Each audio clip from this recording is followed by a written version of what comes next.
So, welcome everybody. My name is Chris Radabaugh. I am elected Vice President of Tulsa Peace Fellowship, a registered nonprofit organization here in Oklahoma, a nonpartisan and non-sectarian civic center organization devoted to peace, social uplift, and nonviolence, inspired by and working in our own way to realize the dream of Dr. Martin Luther King Jr. We have a proud history here in Tulsa. TPF was formed in the mid-1970s as a way to combat nuclear proliferation. It was reformed in 2002 in response to the invasion of Iraq, and most recently reestablished in 2009 as a nonprofit organization. So to help promote peace and awareness here in Tulsa, we've decided to begin offering free regular education programs to the community to highlight some of the major events that are occurring throughout the world and here at home. If you like what you experience, please tell your friends, family, everybody about it. And we're going to try to get this on YouTube, so hopefully if anybody missed it or wants to see it in the future, come back and reference it again, they can. I firmly believe that it's not a lack of knowledge on the part of the community at large that continues to perpetuate violence throughout the world. It's simply It's not the lack of the will; it's the lack of knowledge that continues violence throughout the world.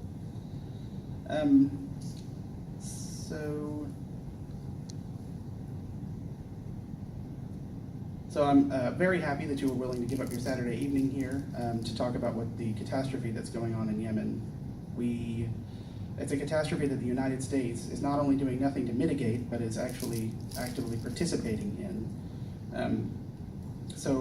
We're here to discuss tonight why this is occurring, why the United States is involved, who's involved, and why.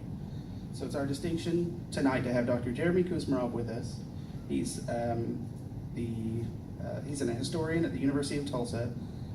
He's been seen on Book TV, RT America, and has written a number of books, including The Myth of the Addicted Army, Vietnam, and the Modern War on Drugs, Modernizing Repression, Police Training, and Nation Building in the American Century, and most recently, The Russians Are Coming Again, the First Cold War as Tragedy, the Second as Farce, with John Marciano.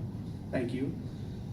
But before I welcome him to the stage, I want to talk a little bit about exactly what's going on in Yemen and how it got there.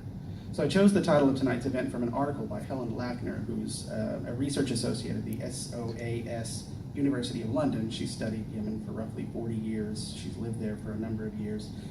Her article, published in March, the end of March this year, was called What the Saudis Have Wrought. In it, she writes that the Saudi-led, US-backed war in Yemen has produced a humanitarian hellscape. There's no end in sight. So how bad? I mean, that's a pretty rough term. So how bad could it be in Yemen? And especially since we don't really get that much information here in the United States, how bad could it be, right? Well, according to her article, and this is pretty broad across the board, the crisis affects about 22 million out of 29 million Yemenis, which is about 80% of the population. About 8 million Yemenis are on the brink of starvation. 16 million, which is over half the population, lack basic water and sanitation, and more than 1 million are racked with cholera, a disease that had its heyday in the 19th century, killed Tchaikovsky, and is easily treatable with antibiotics and rehydration. So a little over a year ago, to give you another perspective, the Washington Post reported this, the Secretary General of the UN, Antonio Guterres, and his estimate that on average a child under the age of 5 dies every 10 minutes in Yemen, which means that by the end of this event, 12 more kids will be dead than when you got here, and then by this time tomorrow, 240 more will be killed. And this is all preventable. This is not a natural disaster. So, add to that nightmare the active war that has led to the deaths of thousands of Yemenis due to the unlawful targeting of civilian structures in the U.S.-Saudi-led coalition. Civilian structures by the Saudi-led coalition and the Houthi rebels that are fighting. According to one of the world's largest humanitarian rights organizations, Amnesty International, they documented 36 airstrikes. But it's important to remember there have been over 16,000 airstrikes, so this is just a small amount. They documented 36 airstrikes across 6 different governorates. which are the sections that Yemen is divided into. There's the map here. The Houthi rebellion actually originated in the northwestern governorate of Sa'da.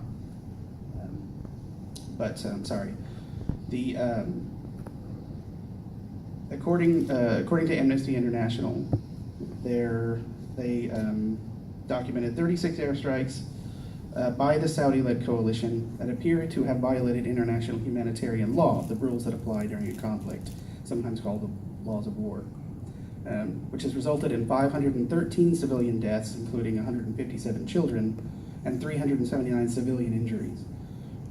These have included attacks that appear to have deliberately targeted civilians and civilian objects such as hospitals, schools, markets, and mosques, which would amount to war crimes.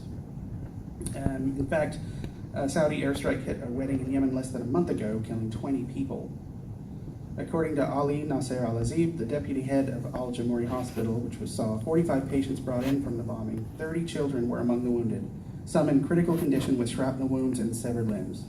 The Associated Press article I'm quoting goes on, footage that emerged from the scene of the airstrike shows scattered body parts and a young boy in a green shirt hugging a man's lifeless body, crying and screaming.